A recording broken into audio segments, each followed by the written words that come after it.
شوہر کی وفات کے بعد اس کے منجمد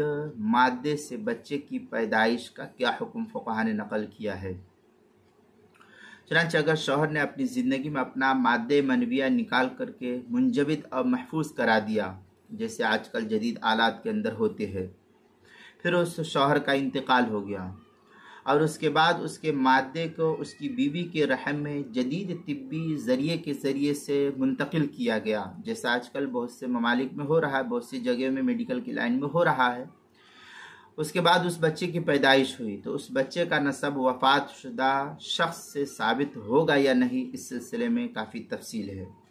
اور وہ یہ کہ اس کے متعلق اصول کی روشنی میں یہ بات سمجھ میں آتی ہے کہ اگر دوران عدت یعنی 4 مہینہ 10 دن کے اندر اندر مادہ منویہ بیوی کے رحم میں منتقل کر دیا گیا، رکھ دیا گیا، تو بچے کا نسب ثابت مانا جائے گا اسی وفات شدہ شوہر سے،